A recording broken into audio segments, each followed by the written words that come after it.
Goeiemôre aan almal van julle. Dit is 'n baie mooi, heerlike dag. Koel hier in Pretoria. Lekker gereën in die nag. Terwyl ons geslaap het, die woord sê mos die Here gee dit vir sy geseëndes in hulle slaap. Ons het net geluister hoe die heerlike reën op die dag val. Ons is dan so geseënd, né? Ons bid vir reën en die Here gee dit vir ons en die aarde roep uit. En ons as in sy beeld gemaak sê namens die hele skepping baie dankie vir fantastiese reën. Die Here is baie goed vir ons. Nou ja, vandag is maandag, dis die 24ste November, amper oor 'n maand, dan is dit Kersfees. Dit beteken dat die jaar is amper verby. Dis eintlik wat ek vandag vir julle sê. Nou ja, ek wil vandag vir julle iets bietjie deel, en ek sit en dink baie keer, dis die einde van die jaar, en ons wil altyd promosie. Jy hoor so baie ouens wat te min geld kry vir te veel werk, en jy hoor ouens wat altyd net beter en beter en beter. Ja, ons almal wil beter hê. Maar daar's 'n beginsel in die lewe, dat baie keer is dit die werk wat jy doen wat niemand sien nie, meer belangrik is die werk wat iemand sien. So, my ma het altyd gesê, dis dit wat jy doen, wat die Here sien, wat belangrik is, wat niemand sien nie. Ek het al baie keer in my lewe gesien, dat iemand vir iemand geld gee, en dan kyk niemand daarvoor nie, en dan weet ek dat die Here sien dit. Nou ja, ek wil vanmôre nie praat oor geld nie, ek wil praat oor iemand met die naam van Josef. Josef, ja, hy was hierdie weird broer, die een wat drome gedroom het, die een wat sy broers het nie van hom gehou nie, en hy het snaakse goed geprofeteer. Dis eintlik profetiese drome wat hy gehad het. Hy droom van gerwe, en hy droom van beeste, en dan sê hy dat sy broers gaan nog eendag voor hom kom buig. Hulle hou nie daarvan nie, hulle probeer hom doodmaak, hulle gooi hom toe in 'n put, en uiteindelik verkoop hulle hom en dink niemand gaan dit sien nie. Hulle vertel toe sommer hulle pa, hy's dood, en dat daar 'n wilde dier hom gevang het, en vat sy kleed na hom toe vol bloed, en die uiteinde is, hulle bring iets oor hulle self, net om uit te vind dat eendag is eendag. Ken julle daai ene?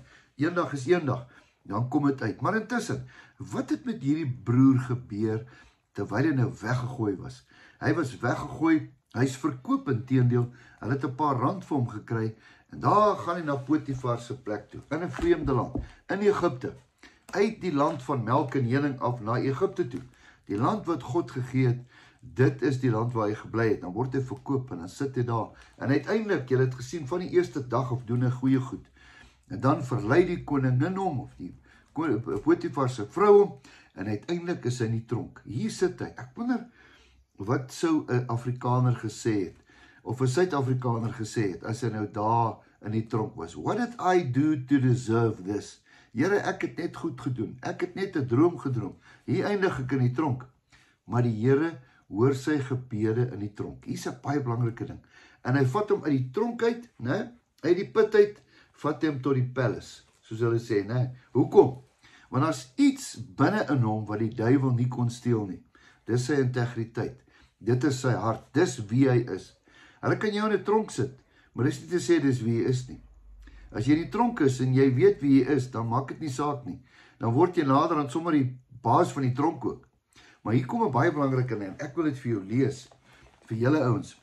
Hy sê, en Josef is afgebring in Egipte, en Potifar, die hofdienaar van Farao, die owerste in die leiwag, 'n Egiptiese man het hom gekoop by die hand, en dan sê vers 2, en die Here was met Josef, al was hy in 'n vreemde land, sodat hy 'n voorspoedige man was, en hy het in die huis van sy heer, die Egiptenaar, gebly, weg van sy huis af, net omdat hy gedroom het. En toe die Heer sien, dat die Here met hom was, hier's 'n baie belangrike ding, mense gaan jou sien, dat jy guns oor jou lewe het, omdat jy die regte dinge doen. En toe die Heer sien, dat die Here met hom was, het die Here, en dat die Here alles wat hy doen, in sy land voorspoedig maak, het Josef guns gevind in sy oë, en hom gedien, en hy het hom aangestel oor sy huis, en alles wat in sy besit was, aan hom oorgegee. Kyk net, wat gebeur as iemand sien, jy het die salwing van die Here op jou lewe. Is dit nie mooi nie? Nou hier kom hy, en vandat hy hom aangestel was, oor sy huis, en oor alles in sy besit was, het die Here die huis van die Egiptenaar geseën, ter wille van Josef. Hoor jy wat ek lees?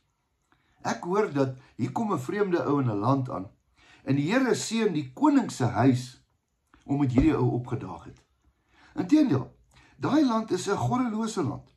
Daai land, die Egiptenare, hulle bid afgode en wat ook al. Hier kom die Here seën daai koning se huis en ook seën die Here die land Egipte, omdat Josef opgedaag het. Wat wil ek vanmôre vir jou sê? Genesis 39 sê vir my, dat die Here wil jou seën. Die Here wil jou werk seën. Die Here wil jou plaas seën, omdat jy opgedag is. Die Here sien jou plaas, omdat jy daar is. Omdat jy 'n man van integriteit is. Die Here wil jou gebede hoor, omdat jy daar is. Hy kyk verby al die sondaars, maar hy sien jou. Die Here het al die sondaars in Egipte misgekyk. En hy het daai een huis raak gesien, omdat Josef daar was. Want Josef was 'n man na God se hart. Sjoe. Eendag het iemand gesê, God soek rede om jou te seën. God soek rede om jou te seën. God wil jou werk seën. Jy sien, God wil jou maatskappy seën, omdat jy daar is. God wil jou plaas seën, omdat jy daar is.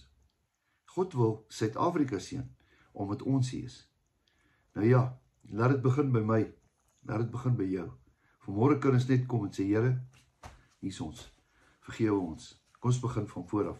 Dis 'n nuwe dag, dis 'n nuwe seisoen.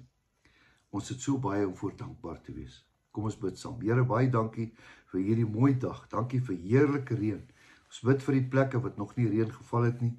Here, ons bid vir die boere se landerye, dat U hulle sal help, Here, van haal en van onluste en van probleme en van aanvalle. Ons bid die bloed van Jesus oor elke boer se plaas. Ek bid dat die engele hulle sal beskerm. Here, ek bid vir elke man en elke vrou daar wil werk, dat hulle maatskappye geseën sal wees, omdat hulle daar is. Seën ons, Here, dankie daarvoor. Dis my gebed in Jesus Christus se naam. Amen. Jou beste kom, verseker, weet dat Jesus jou vreeslik baie lief het. Totsiens.